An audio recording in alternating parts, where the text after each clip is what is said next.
buenas tardes, bienvenidos a Cineforum Film. Hablemos de filming y hoy tenemos visita y de esas visitas que nos llenan de gozo, que nos llenan de alegría y que vamos a disfrutar un montón. Resulta que la semana pasada tuvimos a Laura Muñoz, guionista de Violetas, que estuvo hablándonos de su peli, y Laura, que es participante del Cineforum. Hola, Laura, muy buenas. Hola, hola, hola ¿Qué amigo, tal? ¿qué tal? Nada, y Laura me dijo, oye, yo conozco a una persona que puede venir. Y digo, ¿quién puede venir? Dice, mira, este chico es guionista, está empezando ahora. Digo, ¿cómo? Dice, no está empezando ahora. Resulta que, ¿quién traes, Laura? Va, cuéntamelo tú. Pues traigo a Enric Rufás, que es el guionista de La Soledad, 3 premios Goya, que se llevó en el año 2007, era, ¿no, Enric? Creo O que sí. 2008. 7, creo. Y en el 2007. Y bueno, la violará ahora Emilio, que nos contará toda su trayectoria, pero bueno, es el guionista más premiado de este país, no director. Y bueno, la trayectoria intachable y además es un gran escritor. Yo he tenido la suerte de estar en sus cursos. El próximo guión que vamos a rodar, pues lo ha asesorado él. Y bueno, qué decir de Enrique, que Enrique no lo olvida a nadie, o sea que espero que después de este Cineforum pues conozcáis a quién es el guionista de la Soledad y de pelis como la de Fernando Franco. ¿Cómo es? ¿Cómo La se queda herida, la herida, no? la herida. Sí. La herida, de Hermosa Juventud, en fin, de muchísimas películas que hemos visto, de las que conocemos sus directores, pero no tanto sus grandes guionistas, los grandes guionistas que están detrás. Así que creo que va a ser un cineforo súper interesante. Enric, muy buenas. Muy buenas. Bueno, lo primero de todo, Sí. muchísimas gracias por venir por aquí. Un placer. Gracias por charlar con nosotros. Nos encanta que nos visitéis, que nos contéis todos los entresijos del cine y en este caso los entresijos del guión. Eh, Tú has escrito La Soledad junto con Jaime Rosales, Sí. una película que además os dio un montón de alegrías. Sí, sí, inesperadas, porque claro, en los Goya creíamos que era una película demasiado radical para tener ningún premio y de repente te llevas 3 Goyas que eran muy inesperados, ¿no? Porque esta película estuvo en fue esta la de Un Certain Regard, Sí. ¿vale? Que es, digamos que yo siempre digo de Un Certain Regard, que es donde van las pelis raritas que no Sí. entran en Cannes, ¿no? En el Festival de Cannes, se meten en un Certain Regard y hay cosas súper interesantes. Y ahí estuvo en Cannes. Bueno, ¿qué tal la experiencia en Cannes también con la peli? Bueno, fue curiosa porque estar ahí, estar en el mundo del espectáculo de una manera que yo no tampoco no vivo con de manera muy agradable. Me gusta más el silencio de la cueva donde uno crea y está tranquilo. Pero bueno, el mundo ese espectáculo que se genera a partir del mundo del cine, pues bueno, también es curioso de ver y también me gustó verlo, ¿no? No, no eres tú muy de alfombras rojas. Tampoco me deja entrar por ser guionista, no. Eso ya estuvimos hablando con Laura sobre eso, de cómo, esto me interesa, de cómo como el guionista que durante otras épocas, por Mm, ejemplo, recuerdo ahora El Crepúsculo de los Dioses, donde se le da tanta mm. importancia a los guionistas, ¿no? En la película y que eran muy importantes, en Cautivos del Mal, está ahí el guionista también y tal, y de repente eran personas súper importantes, a que ahora realmente te pones a pensar y dices guionistas famosos o conocidos y la verdad es que no te vienen nombres. ¿A qué crees tú que es debido que, no sé si la palabra es que se oculte un poco el trabajo de los guionistas, pero que no se les reconozca toda su labor? No se le oculta, pero se le ignora. Es una cosa un poco extraña. Yo creo que todo viene un poquito a partir de la Nouvelle Vague, que se le quiso dar un protagonismo, creo que hasta excesivo al director, que me parece bien que se le den. Tiene un trabajo creativo importante, que es al final quien pone en marcha todo el proceso. Pero claro, sin un guión no puedes empezar una película, porque entonces no hay nada que hacer. Y entonces, claro, no. Yo siempre he dicho una cosa que parece que sea por ego y no más lejos de la realidad, Yo creo que tendría que ser una película dirigida por, Claro. porque las películas es del guionista. Tengo amigos directores que no comparten esa visión, pero bueno, es la mía. Sí, en el Hollywood clásico sí que podría pasar eso, ¿no? Con incluso hablando el otro día, quizá en España pueda pasar eso con Azcona, pero claro, luego Me he tenido que reprimir, ¿eh? Porque cuando dice las cosas yo me pongo de pie. Porque si dice sí, Valle Inclán, claro, dice las cosas, yo me levanto, por respeto. sí, la verdad es que todo un referente. Y lo que pasa que ahora digamos que hemos pasado también de la importancia que tiene el director. Y yo creo que quizá con el tema de las plataformas y de Hollywood y todo esto, ya empieza, no sé si lo ves si tú igual, a que empiezan a no tener tanta importancia los directores para ya que sean las productoras. Esto es, una producción de Netflix o una producción de Marvel Studios. La gente sí que va a ver películas de Martin Scorsese o van a ver películas de, yo qué sé, pero muchas veces van a ver películas de Marvel o van a ver películas de cuando era el Bruckheimer, ¿no? Los taquillazos estos que hacía y tal. Bueno, yo creo que eso ahí depende si vives el cine como un circo o lo vives como un arte. Hay Claro. gente que va a ver películas porque quiere ver un tipo de cine y hay gente que quiere ver otro tipo de cine, entonces nunca va a ver Marvel, porque eso eh, a mí me cuesta entender que eso sea cine. Bueno, ya lo, Y tengo que ver muchas, ¿eh? Porque claro, mi hijo, claro, papá, claro. esta. Me la tengo que comer. Los Eh, multiversos y... Martin Scorsese ya dijo que era como como un parque temático eso.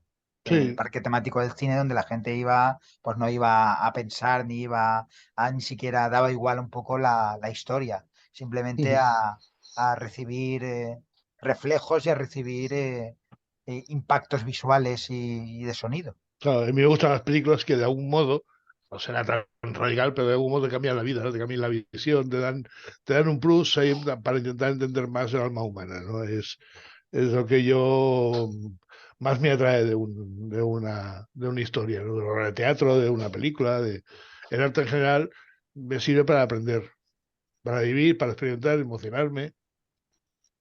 ¿Qué cine veías tú de niño?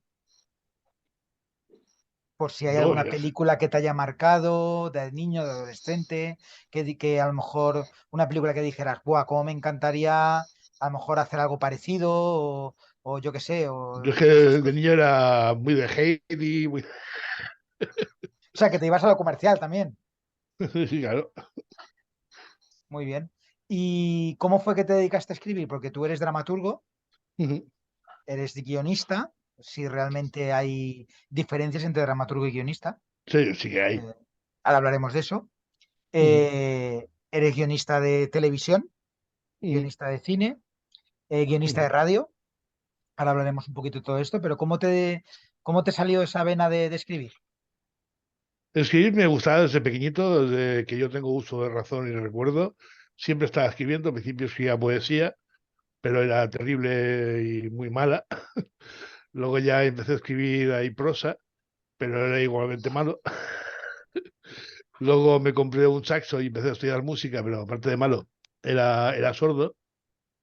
Y entonces me vendí el saxo y un día pasando delante de una escuela de cine, clases de guión de cine, digo, ostras, es verdad, si las películas se escriben. Yo no tenía ni idea, no.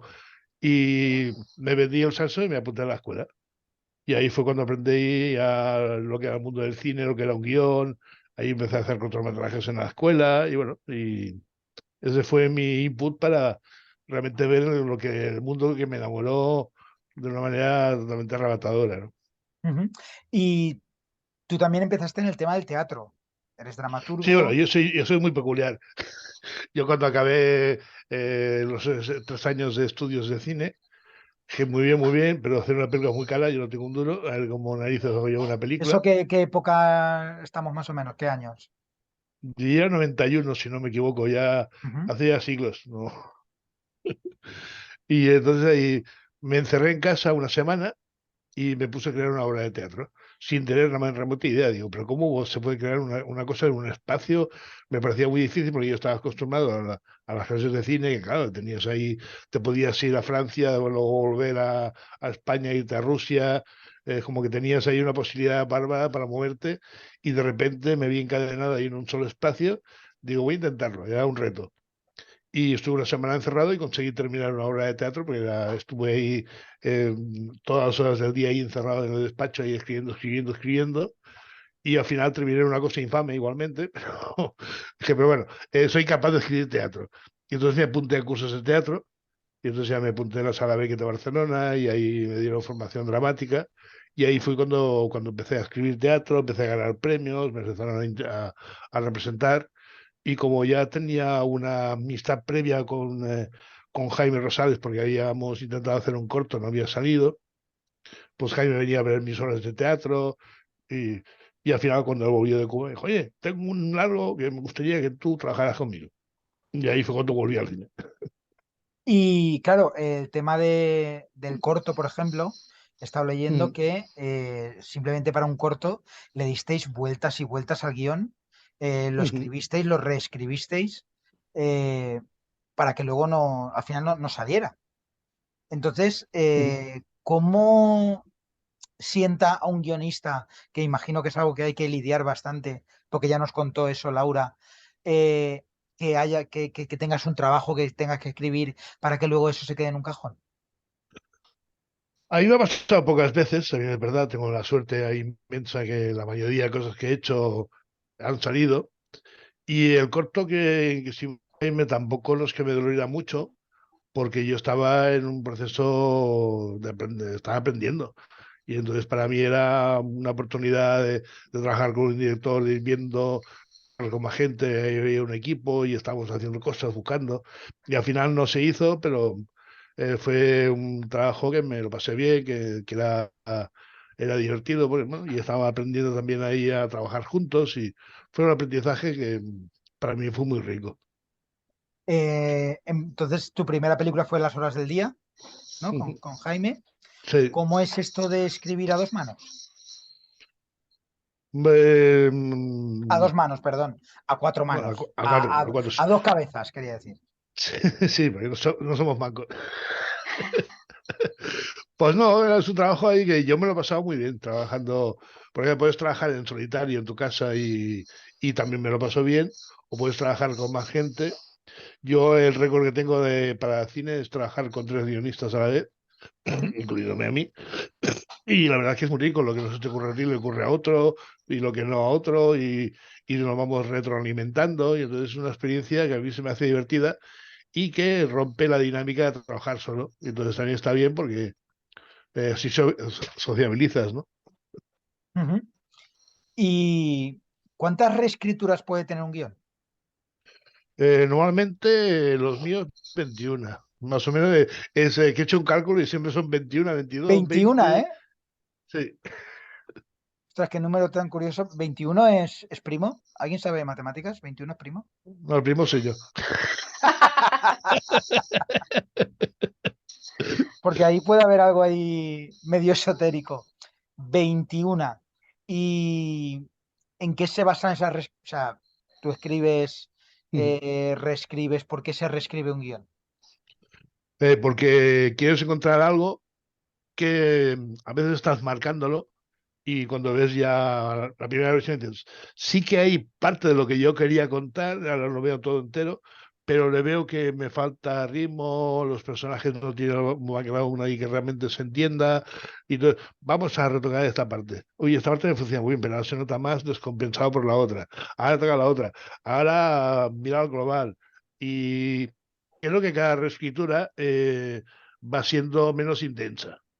Yo diría que las 3, 4 primeras son las que son más bajes ahí de reescritura absoluta, total, ahí de decir, no, esto fuera, esto fuera, esto fuera.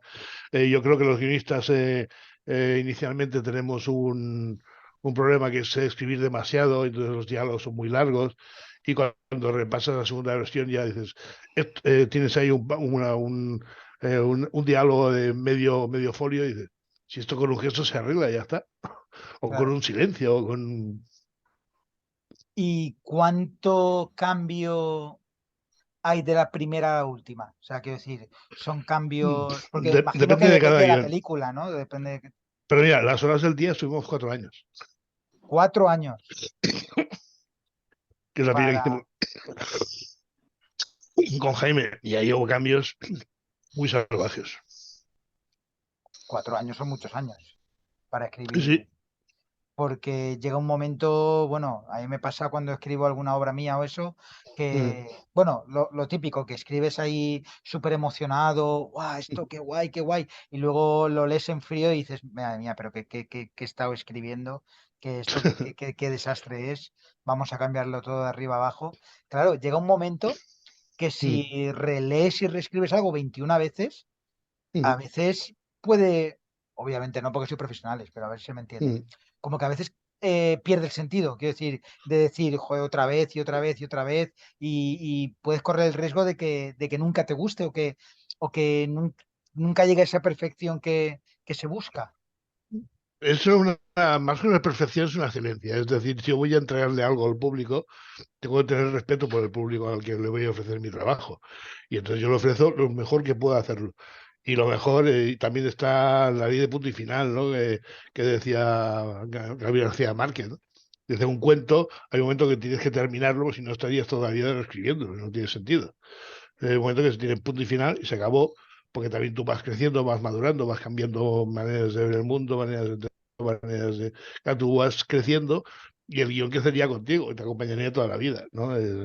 Y entonces ahí tienes un proceso de creación donde vas buscando la excelencia y cuando crees que ya has alcanzado el momento ya álgido de que ya tienes ahí completado todo lo que querías mostrar ahí en tu obra, entonces, bueno, ahí lo damos por terminado, pero perfecto no está porque es arte, y el arte no es perfecta.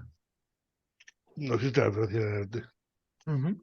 ¿Y cómo se escribe con un director con un cineasta como Jaime, que realmente es tan transgresor? Porque realmente como que las películas de Jaime son casi como laboratorios, son casi como pista de pruebas o quizá como una forma de experimentar con el cine, de jugar con el Ujú. cine. ¿Cómo se escribe un guión, por ejemplo, con pantalla partida, como es en La Soledad? Mira, Bueno, primero, ¿de dónde viene esa idea? mm, ¿Y por qué? Y luego, ¿cómo se escribe eso? la pantalla partida es una idea de Jaime desde el inicio. Quería hacer la soledad, me dijo yo quiero hacer televisión, no sé qué, pantalla partida. Y me contó ahí el background de los personajes, las tramas, todo lo que quería contar, más o menos lo que tenía en la cabeza. Eh, bueno, espera, inicialmente Jaime vino con en el brazo con un material de unas 500 hojas, que eran 4 o 5 historias, creo que eran 5 historias, y me lo dio a leer. Digo, ¿esto qué es, Jaime? Digo, esto es el guión. Digo, esto es una locura, no tiene sentido. Digo, léetelo. Yo me lo leí, me dijo, ¿qué tal? Digo, ¿cómo lo quieres rodar? ¿Una detrás de otra? Pues, esto no tiene sentido, ¿cómo está? Digo, aparte te sobran 3 historias. Y Jaime de alguna manera tenía en la mente los tratados de Madrid de marzo no me acuerdo qué año era, y entonces ahí era la idea de él, era retratar ahí un poco las experiencias que habían sufrido los personajes en ese momento, ¿no? Y entonces yo le dije, mira, de momento hay 3 historias que son relativas o sin relativamente, y entonces ahí yo me quedaría con dos y las iría ahí cruzando para que tuviera un ritmo y un sentido y cambiaría muchas cosas de las historias porque no me funcionan a la mitad. Y Ujú, ahí fue cuando empezamos a trabajar, eliminamos las historias que sobraban, que no tenían ningún sentido y aparte no había tiempo ni espacio para escribirlas. Y entonces ahí nos quedamos con las dos. Decidimos la madre, Antonia, y Adela, la chica joven, ¿no? ujú, Y ahí fue cuando nos fuimos cruzando y es cuando él me dijo, oye, yo quiero hacerlo con prohibición, pantalla partida. Digo, me parece muy bien, eso son cosas de director. Digo, ahora tenemos que hacer un guión. Yo al principio te lo hago todo el guión entero, cuando lo tenga todo hecho. Entonces tú me dices, oye, no, esta secuencia la quiero hacer con prohibición y se tiene que adaptar de alguna manera que tú ya me contarás. Pero yo de momento lo que quiero hacer es todo el guión, como de manera tradicional, normal, sin pensar en las cosas que quiere hacer el director. Yo no voy a dirigirlo, por tanto yo voy a escribir el guión. Y lo voy a escribir como yo creo que se tiene que escribir un guión de principio a final, ¿no? Principio, nudo, desenlace, con todo el background de los personajes que quede bien claro, que emocione, que realmente me sienta yo cómodo. Y si alguna secuencia a ti te parece que no funciona para la televisión, pues ya me lo dirás y ya se reescribe. Ujú. Es curioso esta Polivisión porque Mm, digamos que hay dos formas diferentes de ver esa Polivisión. Una, mm, los diálogos, donde mm, la Polivisión te pone una persona de cara y otra persona de perfil y mm, y los va cambiando según vaya el diálogo. Y otro es, ellos están en una estancia de la casa, o bien entran en la casa, te muestra la casa, digamos, desde dentro. Por ejemplo, la primera escena que se ve Polivisión es la entrada de la casa, mm, donde creo que entra Adela, creo que es. mm, Y se ve también la cocina, pero se ve desde fuera, como si la estuvieras viendo desde la casa del vecino o algo así, a través del mm. patio de luces, creo recordar, ¿eh? Entonces, Sí, realmente no pasan nunca cosas a la vez, sino que en este caso la protagonista va a la otra estancia y tú la ves que llega, pero rompiendo el eje. ¿Por sí. qué? Sale por un lado, pero entra por el otro, porque como te ha cambiado el punto de vista, Ah, entonces esa rotura de eje, digamos que hace que te vuelvas un poco loco, decir, un momento, de qué va esto? Eh, ¿Por qué Jaime decide esa visión? O sea, yo no sé bien por qué, no. Creo que quería jugar con el espacio y que quería dar ahí una visión más amplia y no tan clásica de la manera de trabajar con los personajes, la manera de dialogar con ellos. Y supongo que encontró en esa función una manera de comunicar mejor. además es curioso porque solo hay un momento en la película Ujú, que digamos que se yuxtaponen las dos historias, creo recordar, que es cuando están la madre con la hija que del tema del cáncer en el banco ujú, y Adela en el banco también, en otro banco. ujú, Ahí es el único momento que se yuxtaponen las ujú. dos historias. De normal se yuxtapone una historia sola. Sí. O sea, que me parece curiosísimo porque digamos que eso tampoco te hace decidirte por una de las dos historias. Bueno, yo siempre he tenido el peso como guionista de que Antonia es la madre de todos nosotros, no nuestra madre, porque es una madre ahí ya con una edad también, ¿no? Y Adela se te hace siempre más distante, siempre sufras más con Antonia, aunque su drama personal es menor, teóricamente, al de Adela, que tiene una pérdida ahí como muy dura, y no va a conseguir equilibrarlo. Siempre lleva luchando, y Javier decía, "Ya, pero ya está, Rick, no está, no está, no está. Gana Antonia, dramáticamente gana Antonia siempre, nunca conseguí que se avanza del todo. Sí, es verdad, porque hay una diferencia de lo que tú dices, de drama. Y Antonia, digamos que empatizas mucho más con Antonia, estás sufriendo porque por esa hija que quiere vender la casa y la otra no, y que es una cosa que realmente puede pasar en muchísimas familias, es una cosa que puede ser bastante normal, pero en cambio la pérdida de un hijo la ves de una forma más distante, más... Te llega menos, porque no consigue arrebatarle dramáticamente el poder a Antonia nunca, a Adela. Por más que ya su sufrimiento teóricamente es mayor. Luego trabajas con Fernando Franco en La herida, donde también vemos la historia de una chica, donde la cámara está todo el rato siguiendo a esa chica. Es una forma totalmente diferente de dirigir. Digamos que Jaime es más reposado, te posa la cámara en el suelo y tú eres un espectador que, digamos, está sentado mirando. En cambio, con La herida, con Fernando Franco, estás todo el rato siguiendo, hay Sí, como sí. otro ritmo. Eh, ¿Cómo de diferente es escribir esas diferencias de ritmo, esas diferencias de cámara? No es tan diferente porque como yo no pienso en la dirección, yo pienso únicamente en el background, en las Tú vas tramas, en el en la ritmo, en el historia. tempo, en el tono, y entonces ya la puesta en escena ya no me corresponde a mí pensarla. Y entonces yo como que estoy al margen de eso Y yo cuando vi La herida me quedé muy sorprendido, diciendo, ¿qué ha hecho Fernando? No, en realidad, que bueno, porque la cámara así tan cercana y tan siguiendo el personaje ¿no? A tan corta distancia se hace muy claustrofóbica y ahora hace que sufras más. Me pareció más duro el guión cuando lo vi rodado que escrito. El escrito ya era duro, pero cuando lo vi rodado digo, Dios mío, ¿qué es esto? ¡Qué barbaridad! Sí, la verdad es que es una historia donde ella es omnipresente, Mm, está la protagonista todo el rato en escena. Me mm, recordó mm. mucho, no sé si has visto la película El Acontecimiento, la francesa, que va sobre el No, aborto. Vale, pues esa película, durante toda la película, la protagonista está en escena y la mm, cámara, en este caso, lo que hace es orbitar todo el rato, no regularmente, pero está todo el rato mm. alrededor de la chica. Entonces hay veces que se pone detrás y tú le ves la cabeza y estás viendo lo que ve, estás delante, estás todo el rato, digamos que como si fuera un satélite de ¿Cómo se la llama la cámara, película? de, el acontecimiento. Es sobre el tema del Me lo apunto. aborto en la Francia de los 60. Esta película es actual. Y es muy interesante y me recordó La herida en ese sentido. Hay una protagonista clara, una cámara que no la deja en ningún momento. El único punto de vista que tú estás todo el rato viendo prácticamente en la herida de frente, estás todo el rato siguiéndola y aquí estás como siendo parte de las circunstancias Ajá. de la protagonista. O sea que me La veré, recordó. la buscaré.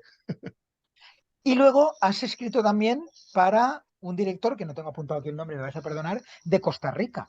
Sí. ¿Cómo fue esa experiencia?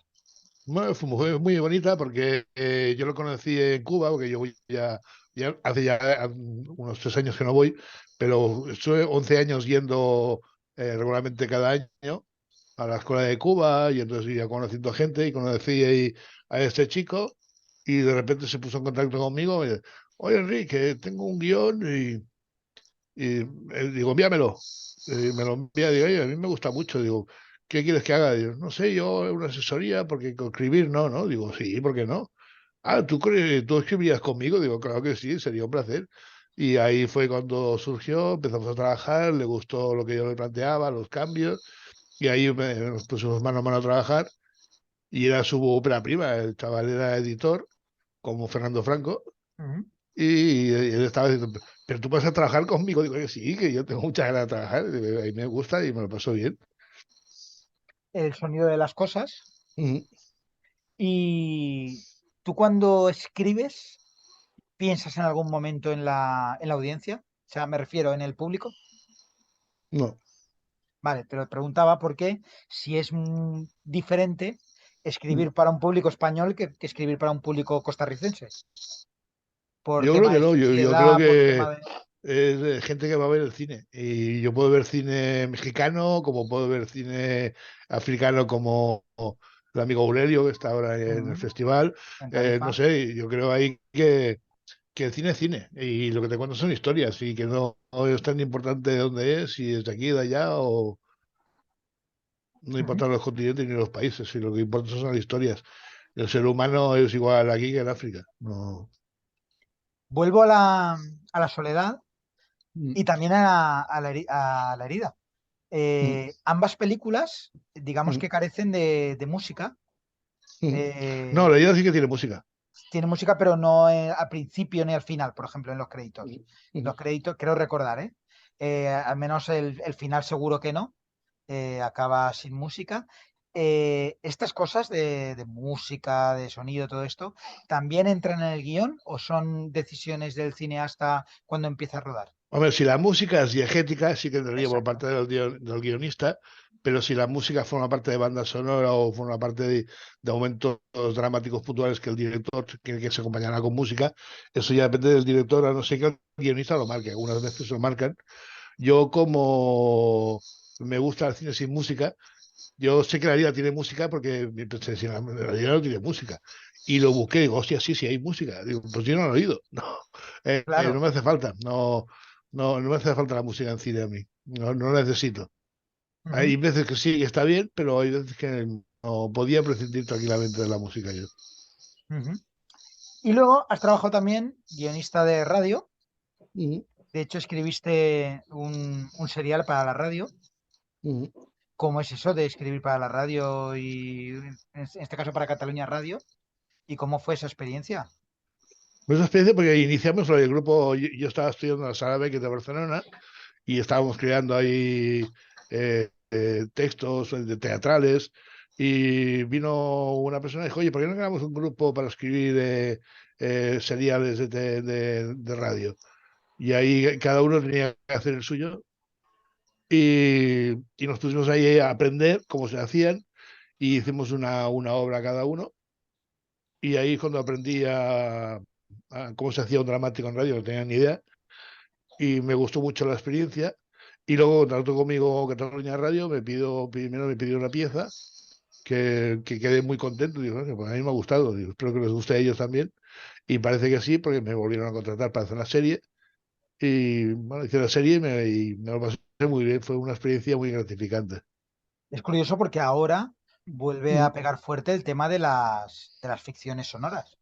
ujú, De hecho, yo ayer o anteayer me suscribí a Sonora, se llama, que es ujú, una plataforma que está pegando fortísimo ahora y que ujú. tiene, tanto como tiene documentales, todo es sonoro, todo es por podcast, digamos, Sí, sí, tiene lo conozco. podcast y tiene películas, que ellos les Ujú, llaman películas ujú, y tiene, o sea, hay futuro ahí en el tema de, porque eso yo creo que lo inició entre comillas, eso es más, tiene más años que la Picor, ujú, pero digamos que Podium Podcast empezó a hacer podcast con, al menos que yo conozca, con temas de ficción sonora, Radio 3 en ujú, su día también hizo algunas cosas y ujú, ahora parece que vuelve a pegar porque como se supone que no tenemos tiempo de nada y vivimos esta sociedad que ujú. tal, pues para mientras conducimos, mientras planchamos, mientras tal. El tema de la ficción sonora, ¿cómo lo ves? Ese tema. A mí es una experiencia que me parece también muy enriquecedora y que es otra manera también de vivir y sentir historias, ¿no? Y emocionarte también con otro tipo de arte que me parece que es muy rico y una alternativa a otros tipos de arte, ¿no? Creo que, bueno, así el abanico se hace más mayor, más grande. Y también has trabajado en televisión. Sí. Todo Eh, mundo tiene un pasado oscuro. a eso iba. Esa experiencia es tan, no sé, tan fuerte y tan impactante como dicen de que te atropella la televisión. La experiencia a mí me resulta nefasta, ¿no? Sí. Porque aparte yo he hecho entretenimiento y entretenimiento Tú que has se entiende trabajado por, en por todas tele. las emisoras, como quien dice. He visto que has trabajado en Antena Sí. 3, Telecinco, Ujú, 4, Canal Plus. ujú. Pero casi siempre lo que mayor he hecho ha sido telebasura. Ajá, Y eh, entonces, claro, yo recuerdo la primera vez que yo llegué a Madrid con una mano delante y otra detrás, digo, yo me tengo que buscar la vida. Y claro. por fin conseguí que me entrevistaran para trabajar en una tele y me dijeron, mira, tienes que hablar de José Luis de Ubrique, de no sé qué. Digo, ¿me lo puedes deletrear? Que me lo apunto. Y cuando salí de ahí me fui a un kiosco y empecé a comprar revistas para saber quién eran, pero no tenía ni idea ¿Qué quién era? era ¿Un nadie. tipo que me dices o algo de eso? ¿Un programa de esos? Yo empecé a trabajar primero en un late night que lo presentaba Jesús Vázquez, que no es un presentador para el late night, eh, es otro tipo de presentador. Tiene que ser más canalla y es muy blandito. Ostras, sí, eso fue en Antena 3, puede ser, o algo así, que era algo Algo como si así, fuera creo que una sí. cárcel o algo así. No me acuerdo bien cómo se llamaba el programa, ahora no me acuerdo. Tengo una idea por ahí del Jesús Vázquez presentando un late night, que fue en la época Sí. de Crónicas Marcianas y todo esto, que buscaban que el Francis Lorenzo no funcionó y buscaban ahí algo que pudiera competir. No, y fue un fracaso el programa, no duró mucho. Y luego ya pasé al programa de A Tu Lado, con Emma García, que era un programa ahí de testimonio, de aquí Ujú. el cotilleo, bueno, ahí era Pegado a alimenticio. pegado a la Había actualidad. que- Tenía que pagar el alquiler. No, no, a ver, que está fenomenal y que realmente esos programas, Mm, obviamente es telebasura y todo esto, pero también es verdad que hacen compañía a mucha gente. mm. Que su lado también lo tienen de hacer compañía a la gente. Hay mucha gente mayor que se pone en la tele y es lo único que oye. Que es verdad que a lo mejor no es el contenido ideal, No, pero no deja de tener una labor mira, cuando yo estaba a tu lado, es cuando ganamos en Cannes con las horas del día el premio. joder, Me qué decían, ¿qué haces diferencia, tú ¿no? trabajando en Telecinco en un programa como a tu lado y premio en Cannes? Digo, así estoy de loco.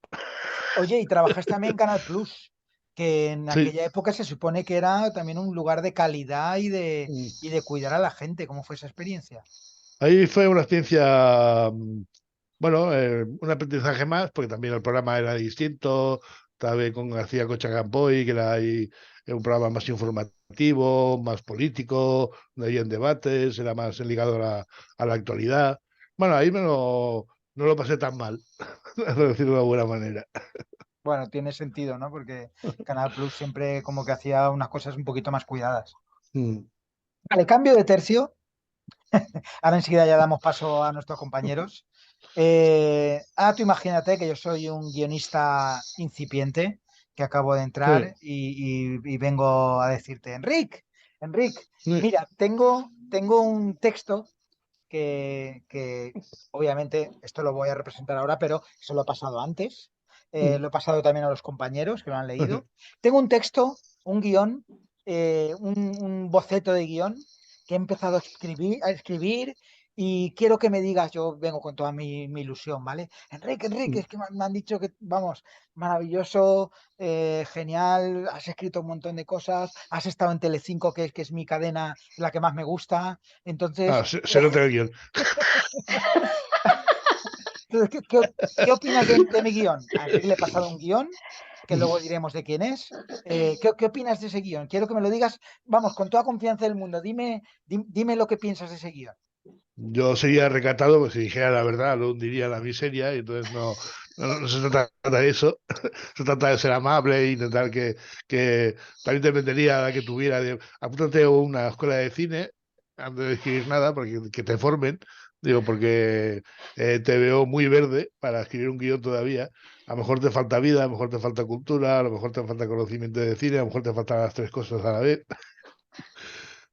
Enrique, yo es que estaba pensando más, a lo mejor en un telefilm de Antena 3, a lo mejor esa idea para un telefilm de Antena 3, de estos de las No, tres y pero media, si alemanes. quieres que analicemos lo que me has presentado. Sí, por favor, un poquito. Me interesa mucho. Un poquito. Tú hijos no tienes, ¿no? Yo hijos no tengo. Yo te voy a hablar como la persona que ha escrito esto, ¿eh? Como, no tengo hijos. Bueno, de momento tendría que pasarte la ficha de personajes para que hicieras un buen background del personaje y supieras ahí con qué personajes estás trabajando, para que tengan sentido lo que hace la madre de cambiar de una ciudad a otra y se vea al hijo que está contentísimo y el hijo tendría que estar sufriendo en un momento determinado, porque claro, a un niño le cambias su realidad a él, le haces una putada muy grande. Claro. No creo que se fuera tan feliz. Después también tenemos que ver cómo cuentas que la madre de repente decide cambiar de vida e irse a Madrid y por qué teníamos que plantearlo de una manera más, darle más tiempo y contarlo de verdad, porque esto me lo has puesto en novela y no lo veo en imágenes, no sé cómo son imágenes, no sé cómo vas a dar ese tipo de información, eh, no sé,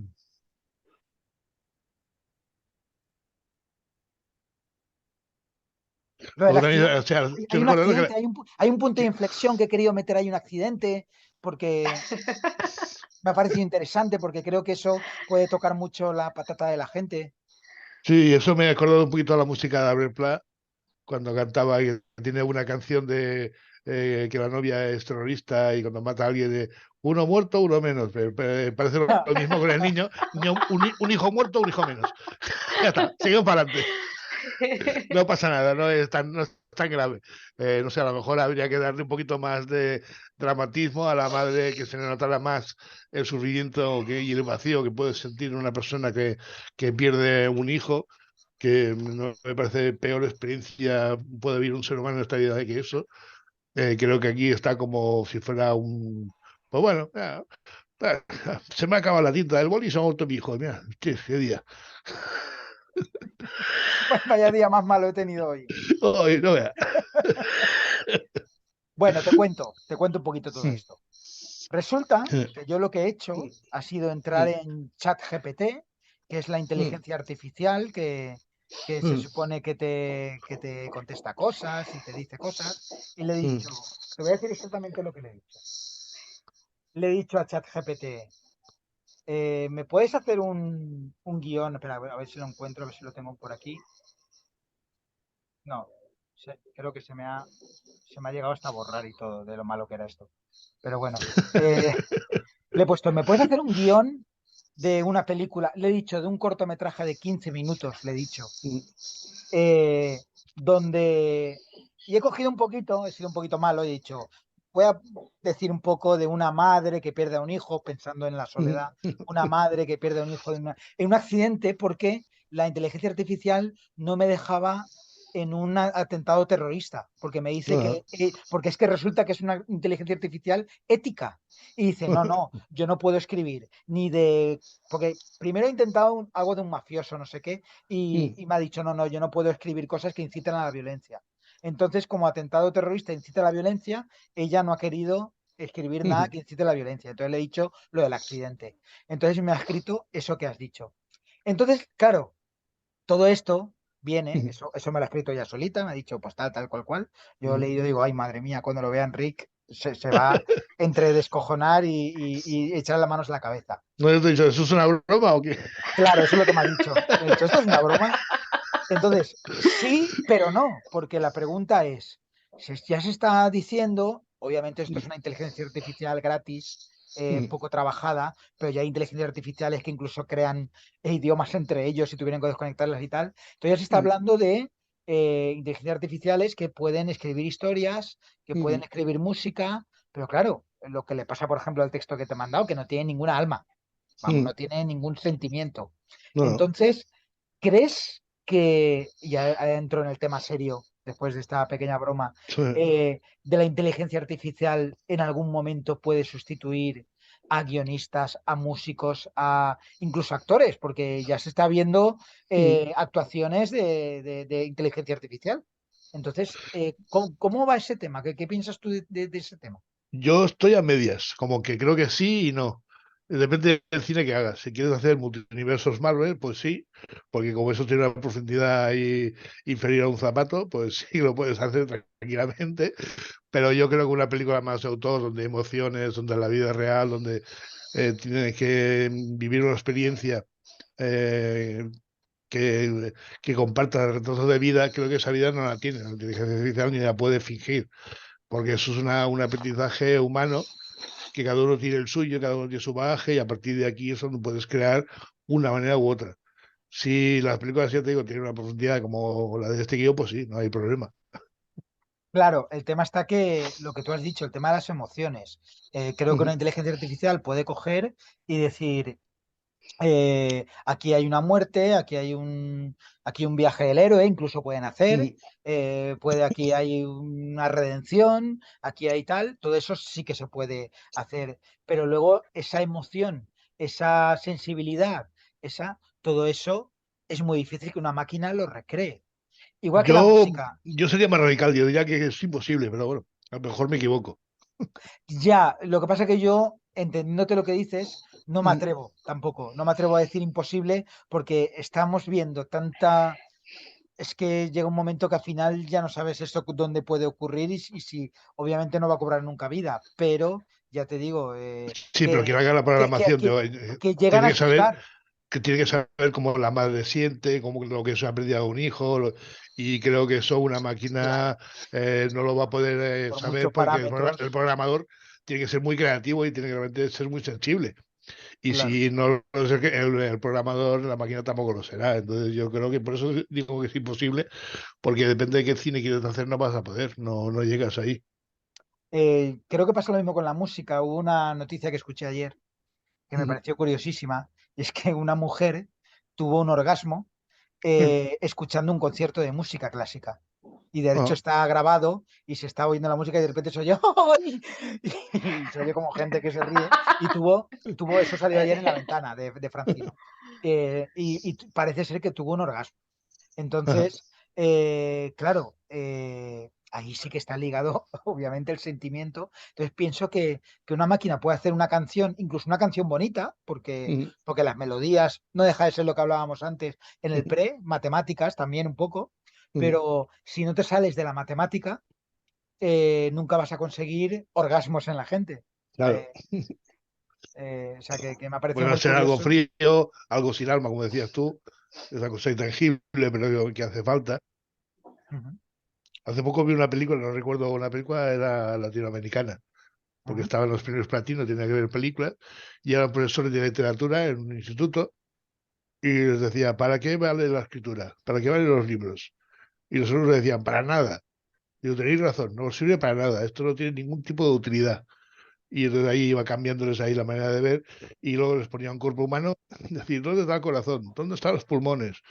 ¿Dónde está el alma? Pues el alma no sale, ¿verdad que no sale? A que el alma no vale para nada. Pues sin alma nosotros no podemos vivir. Y el alma es como la escritura, de eso se nutre el espíritu humano. Ujú. Bueno, me recordaba un poco el principio al Club de los Poetas Muertos, ¿no? Tema de Mm, cuando tiran los libros a la basura y todo esto.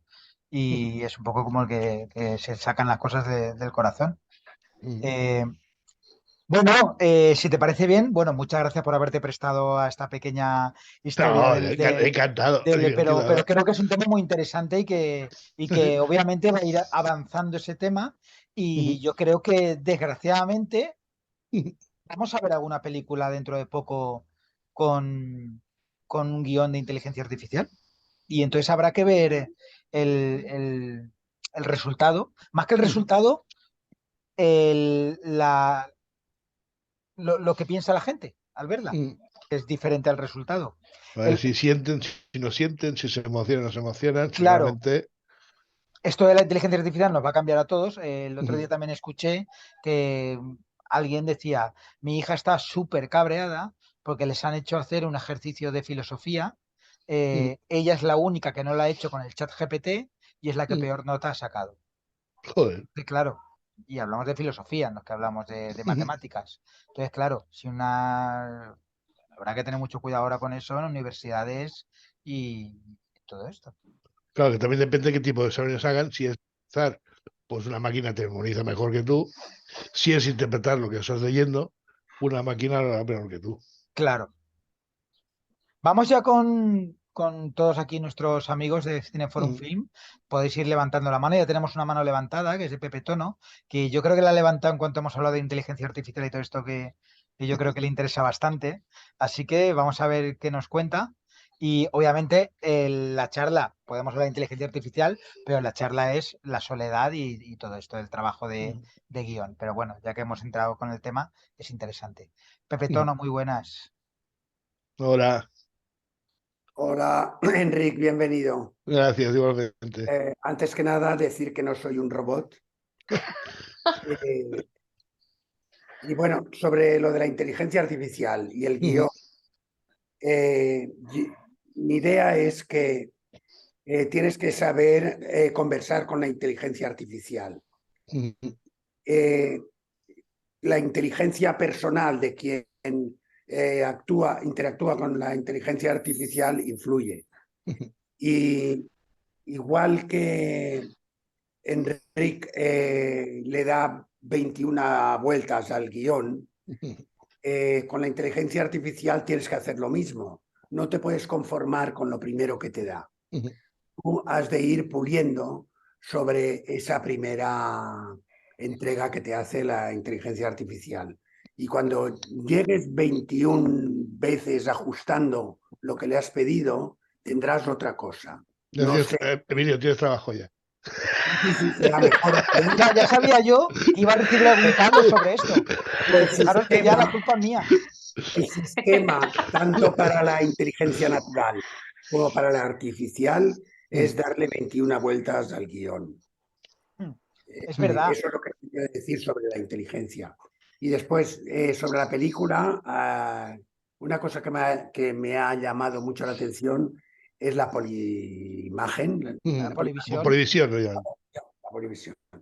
Y entonces yo lo interpretaba como un regalo del director Mm, que nos permitía ver el fuera de campo. mm, Estaba ocurriendo algo y nos transportaba, nos enseñaba el fuera de campo, aunque en el fuera de campo no estuviera ocurriendo nada tampoco en ese momento. mm, Pero eso me parecía muy interesante. Y el que saliesen por un lado y entrasen por el que no tocaba, mm. pues nos metía más como que entrábamos de una forma indiscreta donde no se entra. Mm. Y eso me ha parecido muy interesante. Y luego también me ha parecido muy interesante la, la hermana que quiere comprarse el apartamento, cómo se lo trabaja, cómo es. Y yo quería preguntarte, Enrique, ¿conoces a esa persona personalmente? Me basé en una amiga que yo veía siempre muy interesada y que manipulaba mucho a la gente que tenía alrededor y me parecía muy frívola y de Sí, alguna manera me sirvió ahí como inspiración. como No, modelo. no la plagié al 100%, pero sí me sirvió de inspiración y de modelo para poder crear mi personaje. Pero me parece buenísimo, buenísimo. La madre y Mm. ella, tremendas. Y eso, pues muchas gracias por venir. No, ya ves, un placer. Gracias, Pepe Tono. No sé si Belén. No, ya lo. Luego. Ya, que levante la mano luego. Esta es tu mano, Pepe Tono. Vale, gracias. Nada, seguimos y vamos con Joan.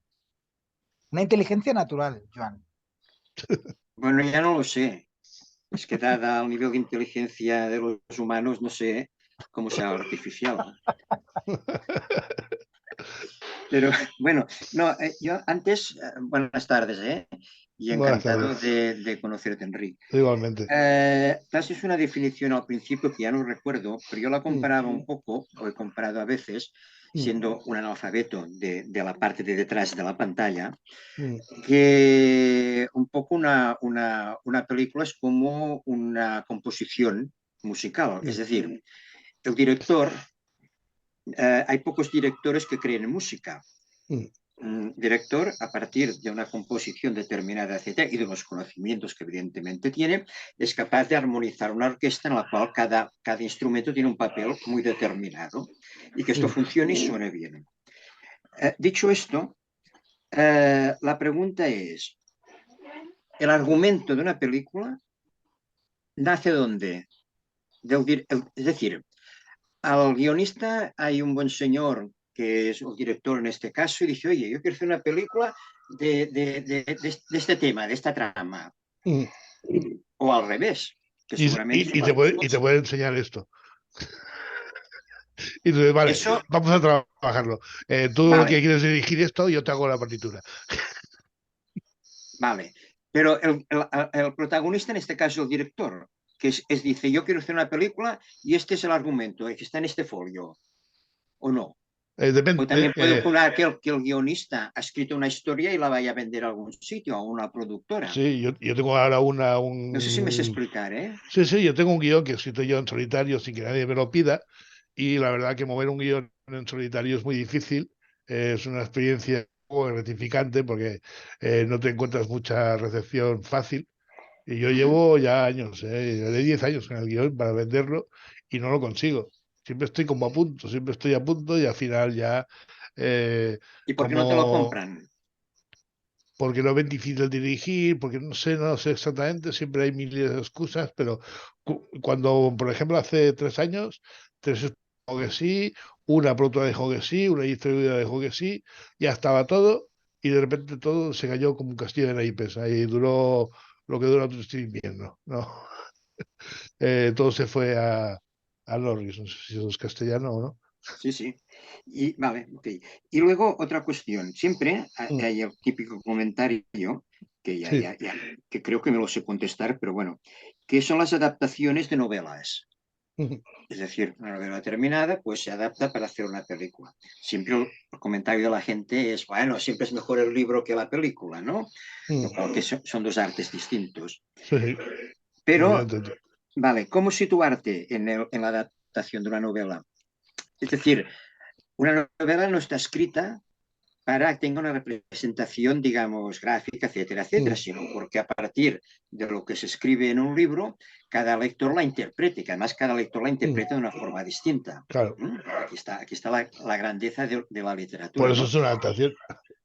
Vale, pero esta adaptación está pensada, o sea, tú si tienes que adaptar un libro a Mm, un guión cinematográfico, sí. y este libro además puede ser que tenga años. Mm. ¿Qué proceso es?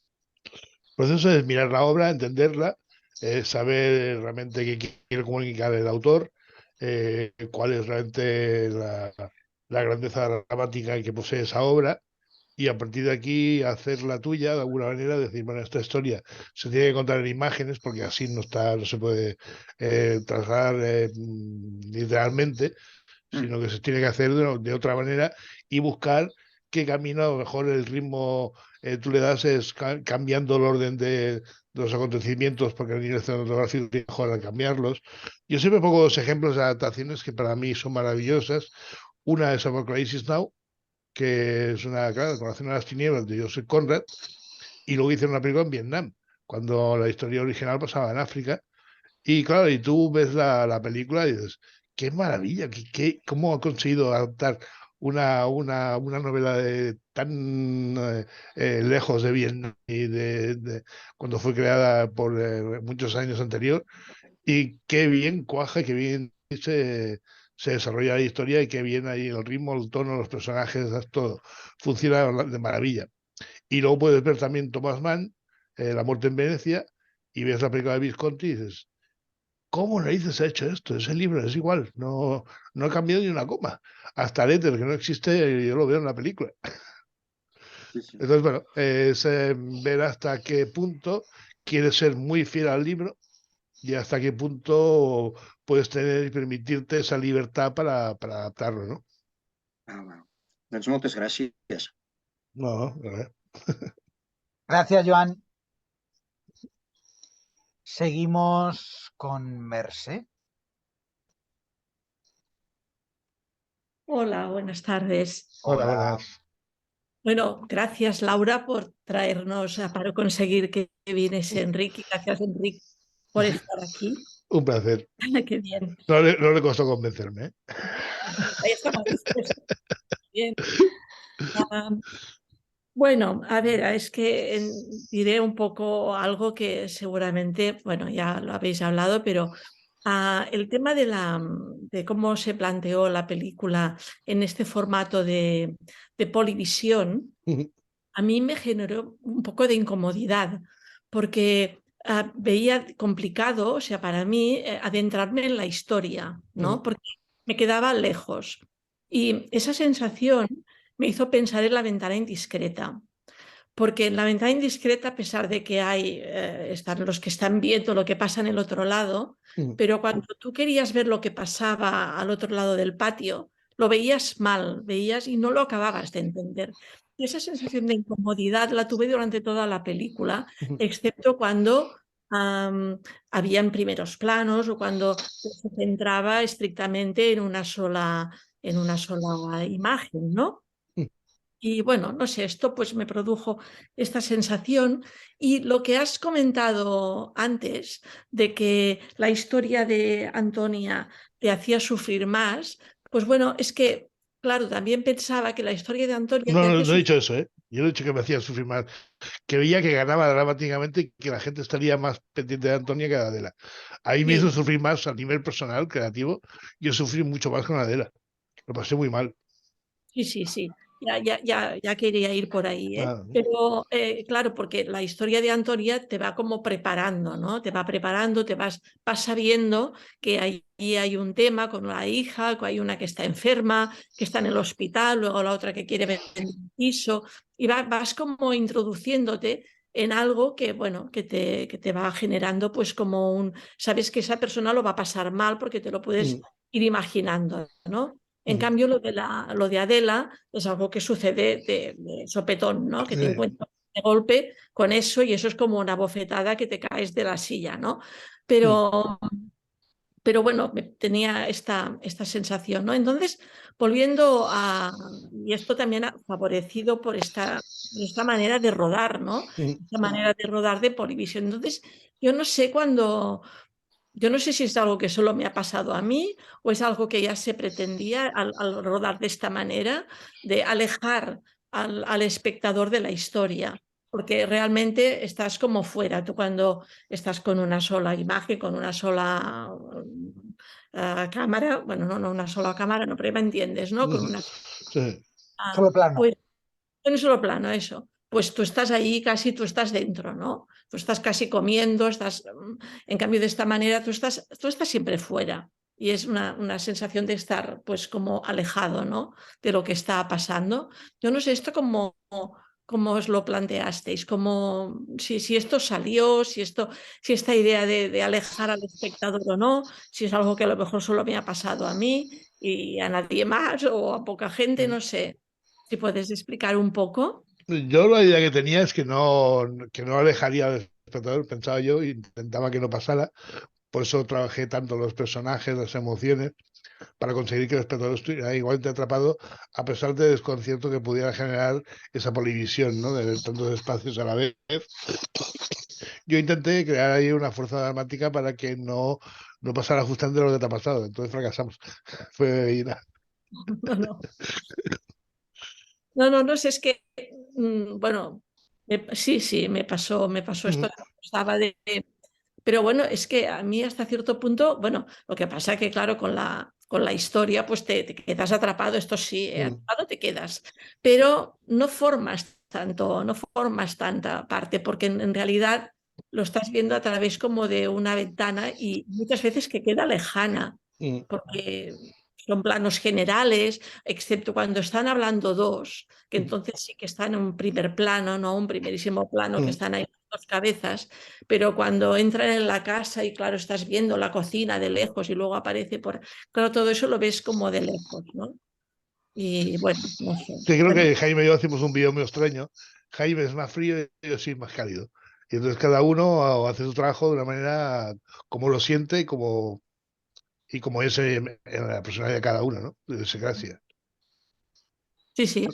Sí, yo ahí hacía el paralelismo entre la herida y la soledad, porque realmente en la herida te metes dentro del personaje, Por más que pero no lo entiendes.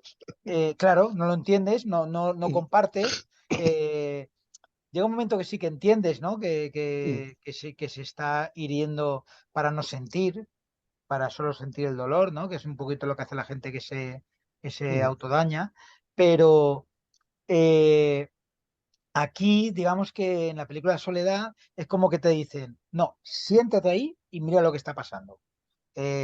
Toma asiento, relájate, mira que no, eso a mí, por ejemplo, no me saca de la historia, ni mucho menos. Me atrapa mucho, pero sabiendo, creo que el espectador también tiene una responsabilidad que es saber en qué sitio nos pone la peli.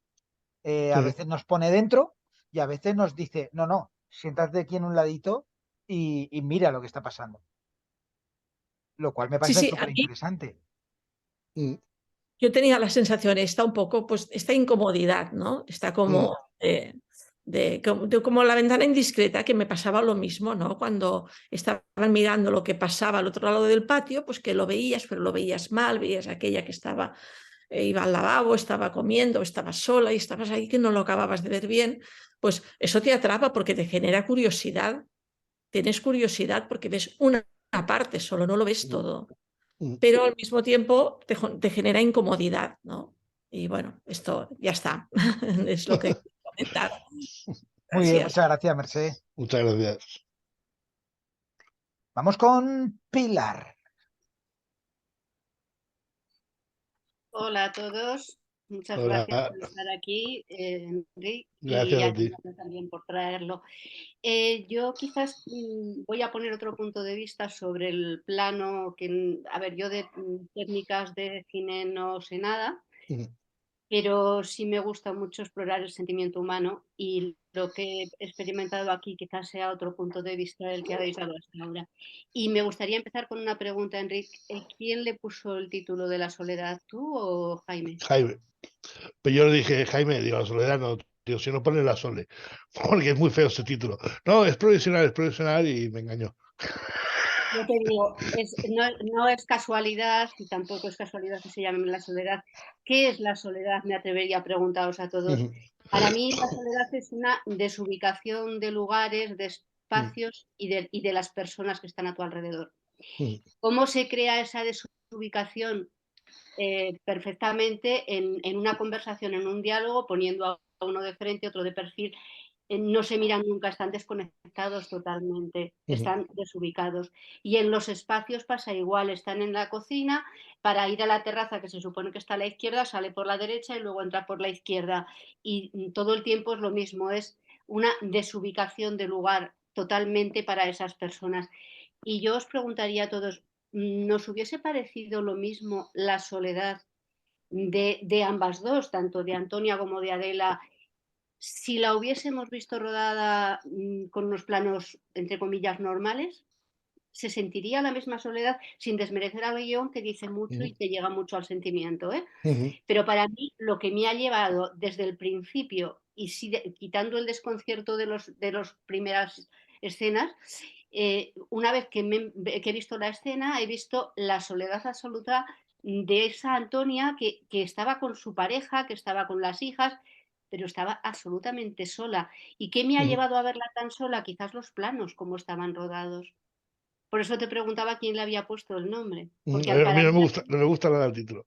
No me la gusta. película, si no hubiese estado rodada así, a lo mejor no se hubiese podido llamar La Soledad, porque no hubiese dicho lo mismo. Yo creo que hubiese dicho otra cosa. No lo sé, es mi punto de vista, ¿eh?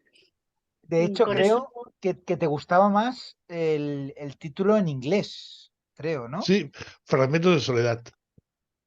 es bonito. Me parecía más poético, menos directo.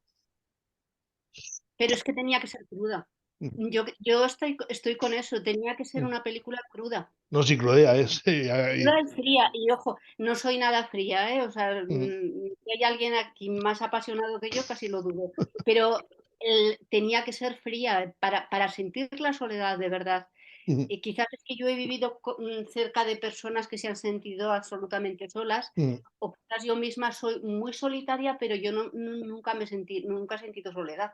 Y vivo sola y no hablo, hay prácticamente una semana entera que no hablo con nadie, pero nunca he sentido la soledad porque estoy ubicada en mi espacio y con las personas que son cercanas a mis sentimientos. Con lo cual, me he identificado muy fácilmente con ese sentido de soledad de Antonia y de Adela, es decir, al ver los planos así, al verlas ubicadas totalmente. Y no quería enrollarme más, solo quizás dar No, ese no, punto de vista, a mujer. ver qué os parecía. Muy bien, Pues ya pues está. nada, es súper interesante lo que nos cuentas, la verdad. Sí, Muchas gracias, Pilar. Gracias. gracias. Vamos con Ramón y Sol.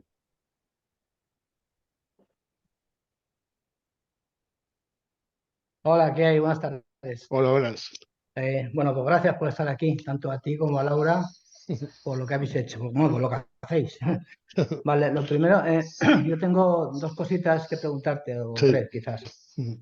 La primera es cuando has comentado antes que has hecho un guión y que no sabes si lo vas a sacar adelante o no, que tendrás que consultar, bueno, decírselo a una productora o algo. Te quería preguntar por el tema este de los guiones y de que no salen a la luz.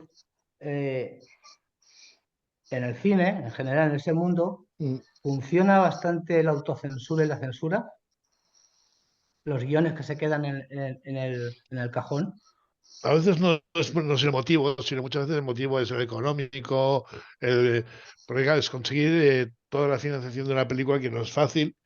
Hay muchos elementos y un guionista solo, claro, es muy difícil que pueda convencer a tanta gente para invertir en un producto que luego, claro, tiene que tener una viabilidad económica dentro del mercado. Entonces no es fácil ahí porque, claro, tampoco estamos acostumbrados a tener que vender nuestros proyectos, ¿no? Nosotros. Ya, más que nada te lo comentaba porque se hacen más obras de literatura o de cine sobre temas que nos han afectado a nosotros del pasado, pero temas que pasan ahora en el siglo XXI, parece como que no existen, como que esos problemas no existen. Entonces no se ve mucho esa temática, ¿sabes? Era por eso te lo preguntaba. No, por ejemplo, sí que ahora hay una censura bastante generalizada de que un guión que hable de pandemia y salga mascarillas no quieren, porque no saben que no va a ser viable económicamente. Ajá, ya. Porque la gente no quiere verlo. La gente no quiere ni acordarse del virus. Otra cosa que te quería preguntar era sobre el de la película, es el nombre de la película, La Soledad. A mí, yo esta es la segunda vez que la veo, y cuando yo la vi en el 2004, 2007, cuando se estrenó bueno, yo estaba en Madrid, la vi allí, que me impactó mucho la película, sobre todo, me impactó bastante todo. Hoy la vi esta tarde y bueno, ya no, ya como me la conocía, quizás, y por televisión también no la ves igual. Pero bueno, lo que quería comentarte era sobre el tema del título, de La Soledad. Yo la he estado viendo y realmente La Soledad no me parece el título más adecuado. No, a mí no me gusta. No, Yo nunca, tampoco. Yo nunca creo, lo veo mucho como La tú has Soledad. dicho antes, yo lo llamaría Fragmentos de Silencios, porque realmente es una película de silencio.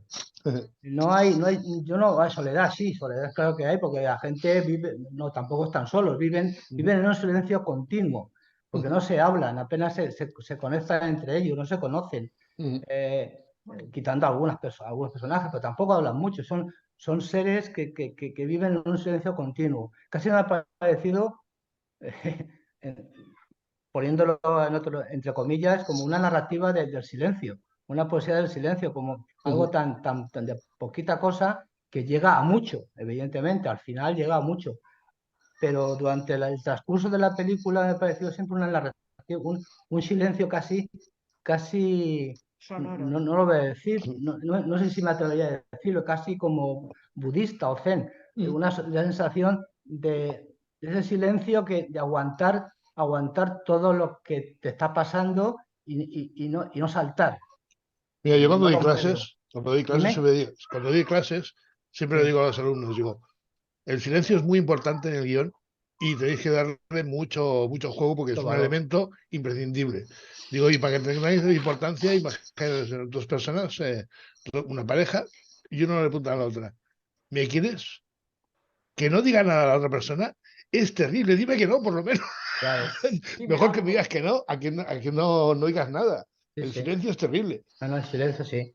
Y bueno, ya lo último que te quería decir es, en la escena del atentado, parece ser que se refiere al atentado de Madrid, cuando Atocha, ¿no? Sí. Era Era el motif el inicial de leitmotiv Jaime ese. y Lo que luego pasa es que ya se yo, fue, ya desde un punto de se fue vista, alejando. desde un punto de vista a lo mejor más cinematográficamente hablando, más estadounidense, yo cuando vi la primera escena, cuando la vi al principio, me causó un gran impacto, porque no, claro, no me lo esperaba. Claro. Pero también, ahora que lo he visto, el impacto que me ha dado me ha parecido hasta un poco casposillo, o sea, no me parecía un bombazo de esos, ¡boom!, que te deja, hostias, que te deja, joder, ya la han jodido, ya está jodida la cosa. Bueno, solamente era eso, nada más, ese No, pero comentario. piensa que el día podía pasar igualmente, como pasó aquí en Barcelona, que se pusieron por las ramblas con una furgoneta matando Eso, personas. sí, igual. Hoy en día no estamos todavía libres de atentados, Claro, desgraciadamente. claro, no, ya. Muy bien, Vale, gracias, pues muchas Ramón. gracias, Gracias. Vamos con Alicia. Vale, pues hola, ¿qué tal? Buenas Hola, tardes. Muy Alicia. Buenas buenas. Y tardes. nada, gracias por estar aquí todos, o sea que estupendo la sesión. Y nada, o sea, a mí la película la vi en su día también y la he vuelto a ver hoy para tenerla fresca y la verdad que a mí la película me encantó y me ha vuelto a encantar. Y a mí lo de los Gracias. espacios de la Polivisión, a mí eso sí me gusta, o sea, a mí sí me gusta, o sea, me gusta, es verdad que es un poco raro lo de que entren por un lado y salgan por el otro, pero me parece un juego que me gusta y luego lo otro que me gusta también es que ves los espacios con una amplitud y con una luminosidad que la verdad que a mí me gusta, o sea, ves además cada uno de los espacios, ¿no? La casa del pueblo primero, luego la casa de Madrid, que es una casa pues muy bonita, con muchas puertas, muy luminosa, luego la casa de la madre, luego ves cuando va a vivir a la casa del novio de la madre, de Manolo, y resulta que es una casa pues todo más oscuro, que se ve, o sea, no sé, yo creo que el juego este de los espacios a mí me gusta bastante, ¿no? Y que en todos ellos se entra y se sale por distintos sitios, bueno, eso es curioso, y lo de que se miren uno de frente y otro de lado también me parece, a mí es que me parece súper original, o sea, a mí particularmente sí que me gustó eso. O sea, que bien. O es verdad, lo que hablabais de los silencios, es que hay escenas que se prolongan, que eso no es muy común y a mí me gusta también. Por ejemplo, en el autobús, cuando están en el autobús antes del atentado, hay una escena que se prolonga mucho, e incluso se prolonga más que, bueno, es una manera como que te está avisando de que va a pasar algo. Y efectivamente, luego ya se ve un poco la explosión. Ese juego de los silencios, de los tiempos, de prolongar las escenas, bueno, pues me parece muy bueno. Y Está luego los estudiado, ¿eh? personajes. Sí, Está perdona. estudiado. Eso sí que Está estudiado, ¿no? Está todo hecho. está hecho a Entonces, propósito, está hecho ahí con intencionalidad. Incluso os voy a confesar una cosa, que cuando estábamos editando la película quedaba muy larga y teníamos que recortar minutos y no sabíamos cómo quitar minutos. Y a mí se me ocurrió la genial idea, digo, oye, pues ya está, quita aire, corta la secuencia del principio y del final. Y Nico me hizo caso y cuando lo vimos dije, Nico, no me escuches nunca más. Quedaba horrible, la película tenía un ritmo y no le perdió toda el alma se había evaporado de la película. Estaba muy extraño todo. ya. Bueno, y luego lo otro, pues con respecto al guión y a las conversaciones y a los personajes, me parece que está súper bien logrado. O sea, no sé, todos los personajes, sus diálogos, es totalmente creíble, o sea, que te metes totalmente en la historia, es como si fuera tu familia o una familia conocida, porque les estás oyendo hablar y estás oyendo una conversación que te resulta súper familiar, ¿no? O sea, lo de la hija que quiere vender la casa.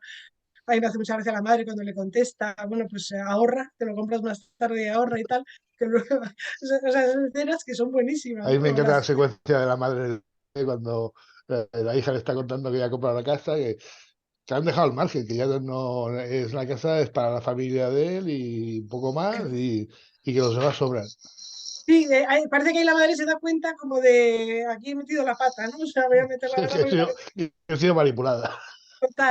totalmente, sí, sí. Pues es muy creíble todo y la verdad que muy, vamos, a mí nada, simplemente pues buena por la peli, Muchas gracias. me encanta. Muchas gracias, Alicia. Gracias. Ah, Vamos con Belén. Hola, Hola, ¿qué tal? Rick. Muy bien. Me ha parecido muy original en la película que se hable de la soledad con dos madres que tienen una posición pues, diferente, ¿no? en la maternidad. Y bueno, me ha venido la cosa que se decía, que se ha oído estos días con la hija esta de la Obregón, que decía, quiero tener un hijo para no estar sola. Entonces, bueno, me parece original que la maternidad, que de alguna manera yo creo que se asocia con la compañía, con los hijos, con el... aquí lo que debería ser la máxima relación se convierte en todo lo contrario, ¿no? En dos mujeres que están solas. Una porque ha perdido al hijo y la otra porque tienen unas hijas que, bueno, sobre todo por esta manipuladora caradura, que es un personaje, bueno, es que yo cada vez que la veía decía, esa desfachatez, ¿no? De mentir en la cara. A mí me daba miedo cuando lo estaba creando, digo, uy, no será demasiado manipulador, me está Las otras pasando. hermanas quedan como envidiosas y como... Bueno, y desde luego el personaje está muy logrado. Bueno, y por supuesto también el de la madre mayor, ¿no? Yo todo el rato estaba viendo una especie de historias cruzadas, ¿no? Y estaba, luego el cruce entre ambas historias es esa hermana, ¿no? Esa hija que es la compañera de piso. Y entonces yo, o sea, como que te obliga un poco a decir, tengo que relacionar estas historias, ¿no? ¿Por qué? Pero digamos que la película no te da esas facilidades. Tienes que estar tú diciendo, pero ¿esto por qué? Pero estás todo el rato... Sí, tanto Jaime como a mí nos gusta que el espectador se implique, que participe y no dejarlo al margen. Pues bueno, conmigo desde luego lo ha logrado, porque yo decía, pero a ver cuándo se van a encontrar, qué va a pasar aquí, ¿no? Y luego esto de la polivisión, a mí lo que sí que al principio decías, bueno, ay, ¿esto qué es? Pero yo lo que pasa, que la incomodidad que yo he sentido es que la sensación es de encierro. O sea, como tienes dos salas, sí. Es decir, es como celdas. Entonces es una celda, la otra celda. Y entonces son personajes que no se pueden mover libremente, están encajonados. O sea, que me daba, yo creo que potencia el agobio. El que esos personajes están aislados por esas, hasta por la división de la pantalla. Y luego quería decirte que, un poco retomando lo de esa de la inteligencia artificial y tal, que bueno, yo lo relaciono con esta huelga de guionistas de Hollywood. Entonces he cogido un trocito que dice lo que dicen, ¿no? Dice: un oficio que ha visto caer su salario promedio en la última década a pesar de la multiplicación de series y proyectos. Los conglomerados de los medios están extendiendo las horas de trabajo con la menor paga posible. Entonces yo lo que quiero decir es que creo que en el tema de los guionistas, más peligroso que la inteligencia artificial es el sistema hollywoodiense. No sé hasta qué punto existe, ¿no? Pero quiero decir que muchas veces eso de la inteligencia artificial se desvía, al final es una herramienta, es un instrumento. Si está mal, si está usado de manera deficiente, pues sale una cosa que no se la traga a nadie. Pero yo lo que veo que el problema de los guionistas es que vosotros decís, ¿no? Nadie cuenta con el guionista, los guionistas no tal, y me imagino que a nivel de salarios, ¿no? Si los de Hollywood están diciendo eso, pues aquí... Yo creo que el modelo sería el modelo francés, sería lo mejor. Y yo siempre he dicho que no hay de cine mejor que la cojan de Francia, la traduzcan, busquen un traductor y no improvisen, no cae ni una coma, solamente la traduzcan y ya está, y la apliquen igual. Yo creo que eso sería la solución para el cine español, sería un plagio completo de la ley francesa. ¿Y qué cosa tiene? Pues yo no la conozco, la ley francesa. Como... Bueno, es una protección al cine mucho más salvaje que aquí. Un ministro especialista para el mundo del cine, cuidan a su gran industria de verdad, donde realmente los sueldos son ahí adecuados, donde no hay una explotación y una... Bueno, lo que estamos viviendo en todos los sectores de la sociedad de aquí, ¿no? Que los sueldos cada vez son más bajos y cada vez te piden más y cada vez te dan menos. Por cualquier trabajo, no son del guionista. Yo creo que puede pasar en cualquier profesión. Lo que pasa es que también aquí te da un poco de coraje de, hostia, si yo soy guionista y cobro menos que si trabajara en un súper de cajero, que no, yo no juzgo el trabajo, no, pero me parece que no es justo. Sí, y luego Por también lo menos lo mismo, por lo menos lo mismo. Y luego también las diferencias, ¿no? Porque sabes de estrellas que cobran una barbaridad o sea que hay mucha diferencia entre los sueldos del actor a todas las profesiones del cine, ¿no? Bueno, enhorabuena. Muchas gracias. Gracias, Belén. ¿Puedo ver Vamos la a... luz? Sí, vamos Estoy ahí, ahora muy con... oscuro. Vamos ahora Ya con está. Sol. Se hizo la luz. Anda, estás ahí, Enric. No son negros, ¿no? Yo no era negro, yo era blanco. Hola, buenas tardes a todos. Enric, Hola, buenas buenas tardes de tardes. nuevo. Buenas tardes. Bueno, la película a mí sí me ha encantado, me ha parecido una película que precisamente la Polivisión a mí es lo que más me ha llamado la atención porque me ha sugerido, me ha hecho estar en una tensión constante de ver por dónde salían las cosas, bueno, por dónde aparecían las imágenes y todo esto.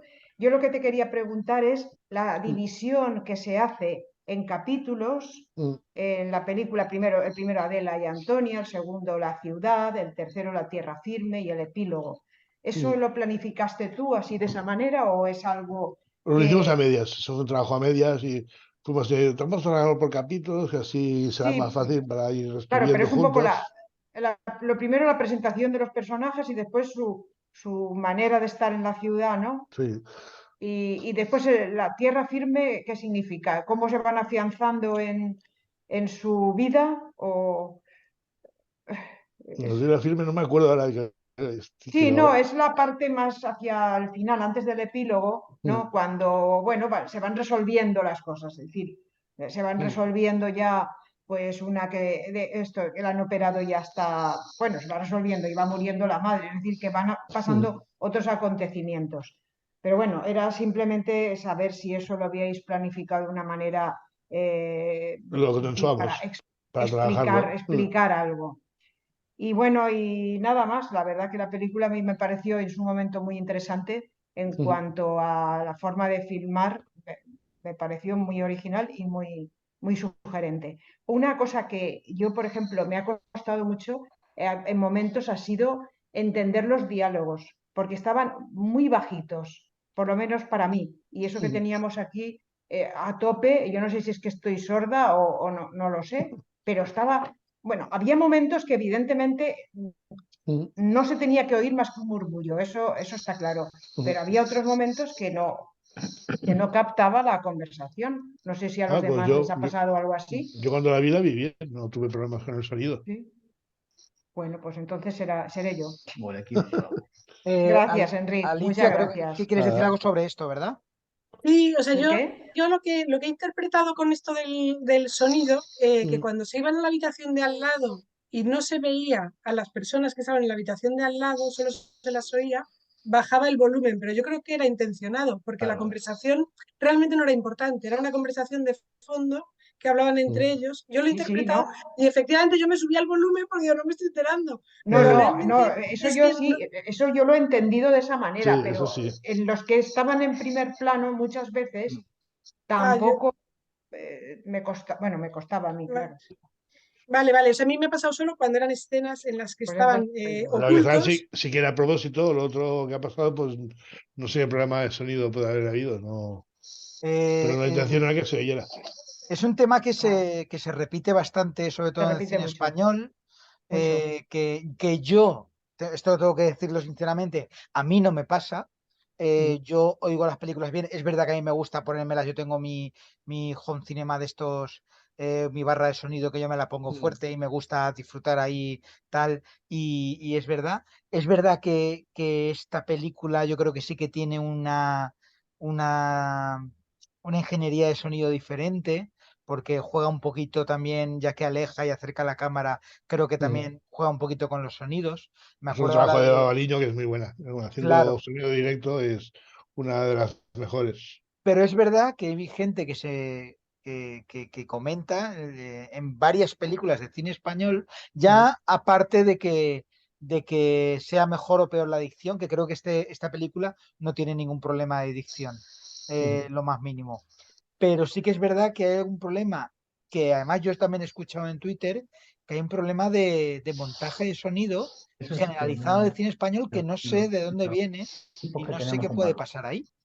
Sí, yo lo he escuchado también y soy consciente de que a veces pasa, que las películas pero lo achacaba también al doblaje, que como no son dobladas, o sea, que a lo mejor en el doblaje se oye, no tengo, sin tener ni idea, el hecho de que sea sonido directo no lo sé, pero sí que es verdad que las películas españolas en general se escuchan General. un poco peor que las americanas o tal si las escuchas dobladas.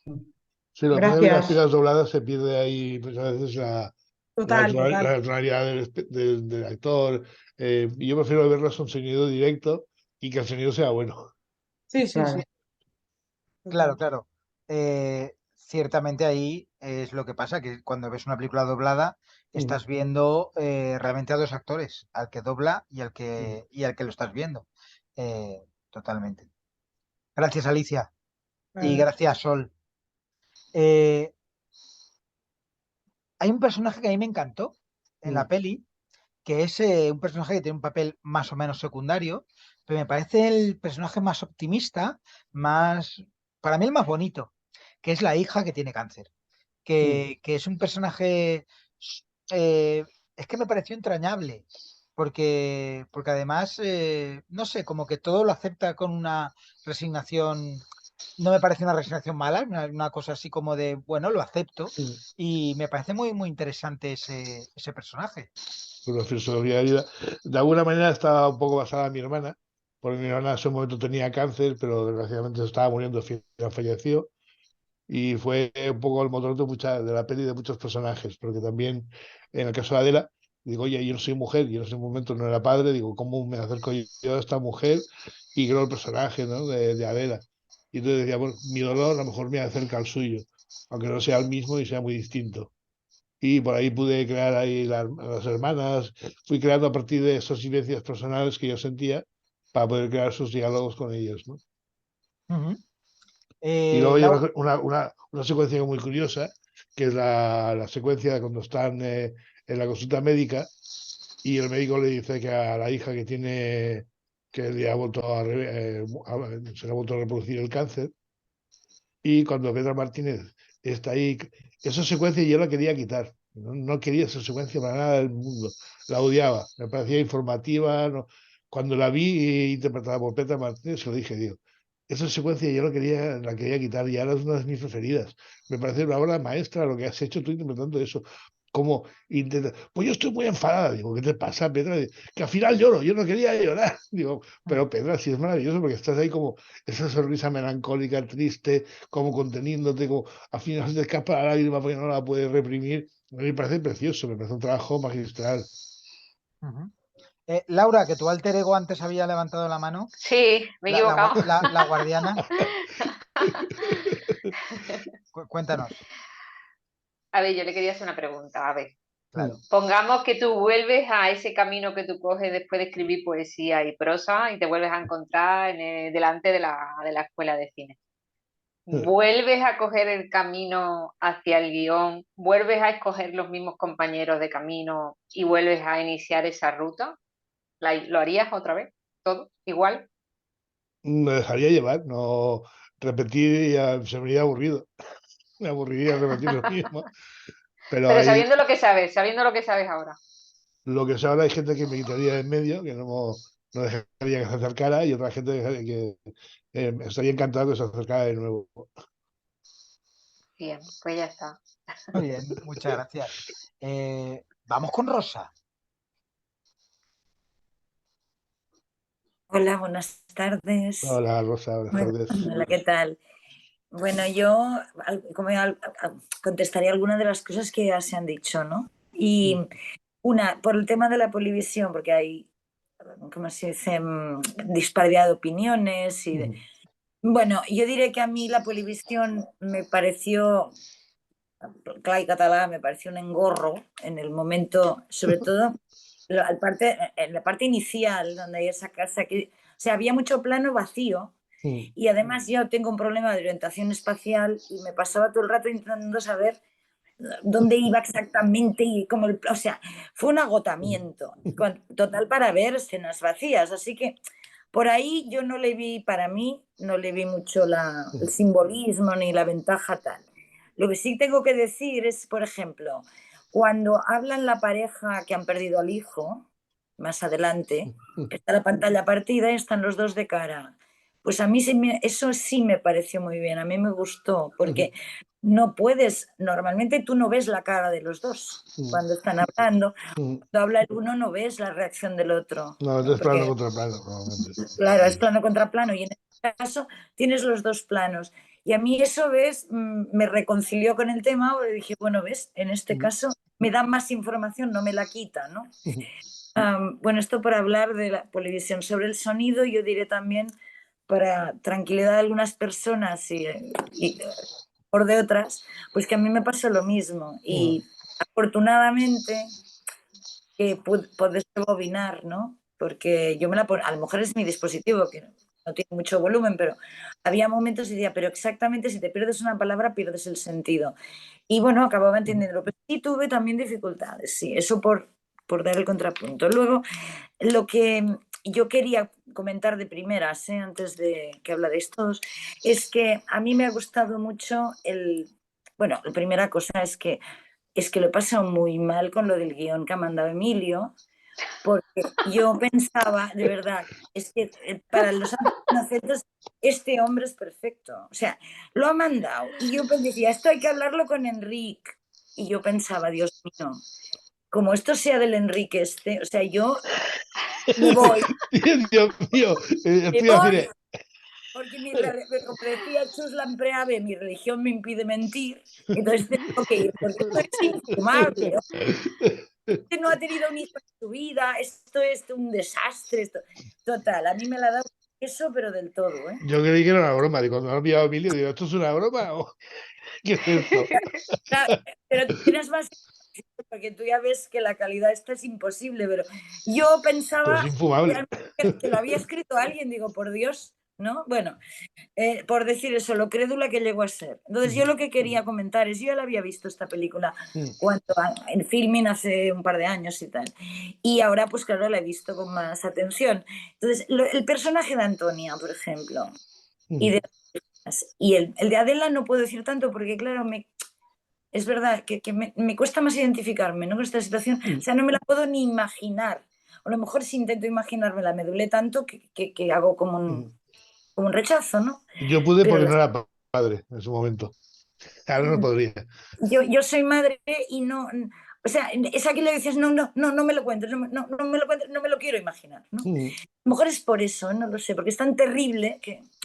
Pero lo de Antonia, está tan bien hecho ese personaje, o sea, a mí... Yo, vamos, felicito, supongo que a ti, a Jaime y tal, pero es un 10, para mí es un 10. Entonces, esta mujer, a mí, por ejemplo, qué curioso lo que habéis dicho, tú que conoces más la persona, ¿no? O el personaje como contaste, porque a mí me sorprendió lo asertiva que llegó a ser cuando empezó la manipuladora de su hija, que ya se la ve venir. Hay un apartamento, la tía fue capaz de decirle, oye, vas y ahorras y te lo compras tú, pero yo no le voy a pedir a mi pareja dinero para ti y para tus caprichos. ¡Ole tú! Claro, o sea, al final hay una elipsis ahí, pero tú ves que Antonia le dio vueltas a eso. ¿Y qué acabó haciendo? Cuando le tocaba el dinero a Manolo, no.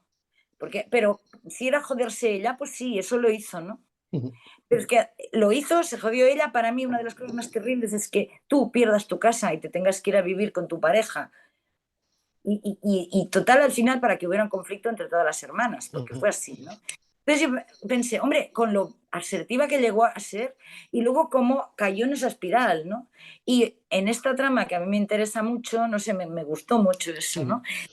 O me interesó mucho, había una pregunta que quería hacer que es bastante tonta probablemente, pero es que si no la pregunto ahora, pues no tengo dónde preguntarla, que es que yo pensé que la pobre Antonia se había quedado sin casa, ¿no? Y por eso vivía con el Manolo, que ahí murió. Pero en realidad ya tienen el apartamento y tienen todo, y cuando ya ha muerto Antonia, todavía tienen la casa. Entonces, no entiendo si es que no se llegó a vender o qué pasó. Me cuesta entender eso, si me lo podéis explicar. Bueno, y la última cosa que quería decir es que me chocó mucho el silencio que hay después de la explosión. O sea, estamos acostumbrados a estas cosas, siempre las vemos por las noticias, no sé qué, o se derrumba un edificio y todo es ruido y todo es polvo y todo es gente que grita. No, eso, hay un momento como cuando te pegas una hostia muy grande que te quedas como así, como sin poder hablar, ¿no? Y realmente el silencio es terrible, ¿no? Y nada, no se mueve nadie. Y entonces empieza a pasar alguien. Eso me gustó mucho como se presentó.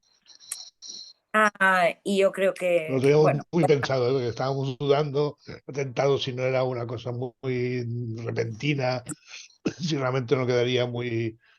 Y no queríamos gritos, queríamos ahí subrayarlo, no queríamos ahí alimentar más el drama de lo que ya era y nos parecía suficiente. Pero la gente que ha contado que ha vivido algo así, que no se derrumbe un edificio, claro, entonces está el edificio, sí que yo he oído que cuentan eso, o sea, que hay entre que te quedas medio sordo, que parece que no oyes nada, ¿no? Sí. Y te queda esa sordez. Y además hay como un pasmo en ese momento, nadie sabe qué hacer, nadie se mueve, nadie, no sé qué, y hay como un silencio, no hay ni pájaros, pero todos han huido, y ese silencio sí te lo cuentan, ¿no? Y normalmente no lo vemos porque vemos las cosas por las noticias, no somos conscientes, vemos ahí un mogollón solo. Pues después de la explosión, yo la primera vez que vi la película, en eso no me fijé, pero pensé, ostras, qué bien, ¿no? Qué bien hallado esto, ¿no? Bueno, Yo esto quería también, decir. yo también estuve pensando del silencio, estaba muy bien, pero tuvimos dudas si recrear un poquito la Atentado de Madrid, porque yo oí en las noticias que cuando hubo la explosión se quedó todo en silencio. Lo único que se oía eran continentes móviles, estaban Ajá, desperdigados, que claro, son los familiares llamando para tener sí. noticias, ¿no? Y claro, eso también me parecía muy desgarrador y estuvimos allí barajando también la posibilidad de poner móviles o no, pero el autobús quedaba como muy extraño, porque no había salido hablando nada, ¿no? Entonces era por eso Claro, no lo utilizamos. pues yo creo que quedó muy bien así. Ujú.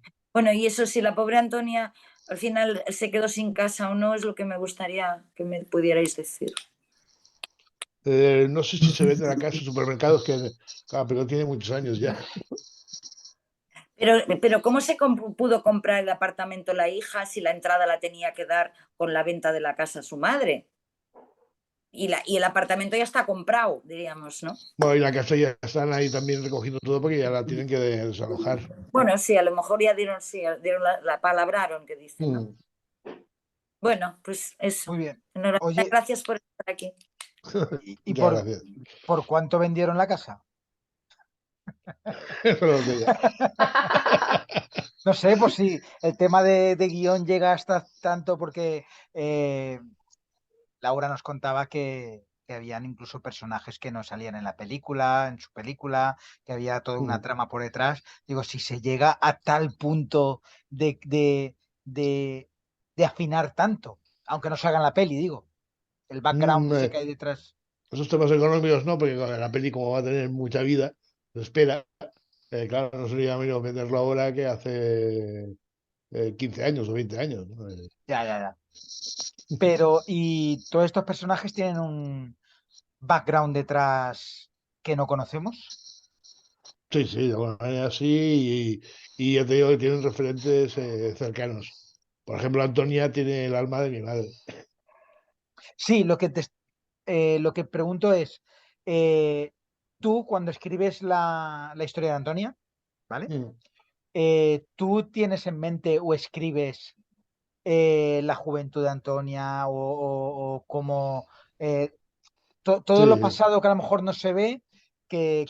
que sirve para Sí, sí, afianzar al tengo que personaje? conocer al personaje mejor que el mismo. Entonces Claro, tengo que hacer la ficha de personaje, saber antecedentes, precedentes, saber exactamente qué ha vivido, qué ha estudiado, cómo ha vivido, cuándo empezó a trabajar, si era pequeña, cuándo empezó a trabajar, qué pasó con el marido que ha muerto, cómo lo vivió, cómo sintió ese matrimonio, cómo vive la pareja de ahora, todo, tienes que hacerlo todo. pues que eso es súper interesante porque es que eso da para 4 o 5 películas más. Sí, sí, Para los spin-offs que se llaman ahora, ¿no? Muy bien. Regina. Hola, buenas. Hola, ¿qué Muchas tal? gracias, muchas gracias, Enrique. A ti. Ha sido muy interesante todo lo que has contado. Eh, mi, mi opinión sobre la polivisión es que a lo mejor ha sido un fallo mío, un problema mío, pero a mí me ha producido el efecto de confundir dos casas, de confundir la casa de Antonia y la casa de la otra hija que alquila una habitación a Adela. O sea, son casas, a mí me han parecido iguales, gemelas, muy parecidas, con techos altos, y ha llegado un momento que yo ya no sabía si era la misma casa o casas diferentes. O sea, ese es el efecto que ha producido en mí la polivisión. Me ha mareado mucho. A mí en Desubica un poco al particular, espectador y es ahí sí, esa a mí, desubicación. sí, a mí en particular ha sido una cosa que a mí no me va, no me lleva. Pero, pero bueno, sí que tiene su parte original. Por ejemplo, la parte del fallecimiento, la parte del momento del fallecimiento de Antonia, vista desde el umbral, desde el pasillo, a mí me ha recordado a las películas de John Ford. En este caso, Centauros del Desierto, cuando esa escena final en la que John Wayne, precisamente abandonado ya a su soledad, queda él fuera ya de lo que es la casa familiar y enfrentado a las montañas en soledad. O sea, me ha parecido una alegoría preciosa y al final es que la muerte es eso, la muerte es soledad total, o sea, es el momento más solitario que vamos a tener en nuestra vida, ¿no? Y aparte Que es esta la muerte muerte. es muy angustiosa. Exacto, y además esta es muy angustiosa, muy lenta y me ha hecho sufrir muchísimo, pero al mismo tiempo la ensalzo muchísimo, le doy muchísimo, muchísimo valor. Y luego quiero agradecerte como guionista, porque yo creo que una virtud de un guionista tiene que ser la de hacer un final que no sea previsible para el espectador. Y si bien lo de Antonia se podía intuir, ¿no?, que podía fallecer, en el caso de Adela, a mí ese final en el que va a la cafetería buscando a la camarera con la que tuvo una brevísima y fugaz relación que consistió en compartir cosas de su bebé, ¿no? Una conversación súper trivial, porque seguramente un final esperado hubiera sido que ella hubiera regresado a su pueblo, a casa de su padre, ¿no? Donde tenía la Eso estaba compañía de... descartado. Exactamente, exactamente. Por eso te agradezco mucho, o sea, te ensalzo mucho ese final nada previsible en la vida de Adela. Y luego, pues quería comentar, es increíble la felicidad de las personas egoístas. O sea, contrasta totalmente en la película, y esto se corresponde con la vida real, por desgracia, que las personas egoístas, manipuladoras, son infinitamente más felices que las personas sufridoras, empáticas. Y aquí me refiero no solo a la hija que pretende vender, o sea, que quiere que su madre venda para darle el dinero para comprarse un apartamento, sino estoy pensando también en la expareja de Adela, que vive totalmente sin preocupación, dándole igual si trabaja, si ingresa, si no ingresa, tiene la desfachatez de pedirle dinero a su expareja, a la madre de su hijo, en lugar de preocuparse él y de sacarse las castañas del fuego. Y esos son dos personajes absolutamente identificables. Yo por lo menos he conocido personas así y que siempre dices, bueno, pues mira qué felices son de no preocuparse por nadie más que de sí mismos y de ser así. Sí, costó hacer las personas egoístas porque yo no las soporto y entonces me cuesta mucho ahí trabajar el personaje porque no tienes, tú como guionista no te puedes permitir el lujo de juzgar al personaje. Tú no eres juez, tú eres el que dibuja y el juez como mucho es el espectador. Y entonces tienes que dibujarlo tal y como es, pero no juzgarlo. Y cuesta porque a mí me cae muy mal. Exactamente, a todos. Yo creo que a todos, ¿no? Son personajes abyectos del todo, pero que están en nuestra vida corriente, están también. Y creo que son el contrapunto de las dos protagonistas, de Antonia y de Adela. Muy bien, pues muchas gracias, Regina. Gracias. Pues hasta aquí hemos llegado. Ya nos pasamos 5 minutillos. Bueno, Laura, ¿quieres comentar algo más? No. Me ha quedado todo muy claro. Está todo correcto. Muy bien. Enric, muchísimas gracias por venir, muchísimas gracias por contarnos Digo, todo. amenazo con volver, ¿eh? Hombre, claro que sí, tenemos, bueno, la siguiente peli, yo te propongo que ya la elijas tú, que elijas pues la que más te guste, si la herida o la que más te guste. A lo mejor es un compromiso pues, decir la que más te guste, pero la que puedas ver que sea... No te lo puedo decir, ¿eh? No tengo problemas. A mí la que sí, más me gusta es Las horas del día. La primera las que horas del hicimos día con la que más Jaime. te gusta. Pues yo creo que ¿Qué va a ser la próxima? Cuando... A mí me gusta mucho, pero como ya estoy yendo a Fernando que venga, y él está encantado y tiene muchas ganas, pues la vida ya la presenta él y yo presento todas las horas del día. Pues me parece fenomenal. Muchísimas gracias por venir, muchas gracias por Un contarnos placer. cosas. Gracias por hacer cine y por escribir cine y por darnos tanta felicidad a los que vemos cine. Muchas gracias a Y, vosotros. y nada, la semana que viene nos tomamos un whiskycito. Vamos a ver la película Whisky, la película uruguaya. La comentaremos, será el martes. Así que semana que viene, Cineforum Film, nos tomamos un whisky, que ya va siendo hora. Pues aquí estaré. Muy bien, muchísimas gracias, Enrique. Pero estaré de espectador. Vale, bueno, pero oye, tu visión también es súper interesante. Gracias a todos, hasta la próxima. Un placer.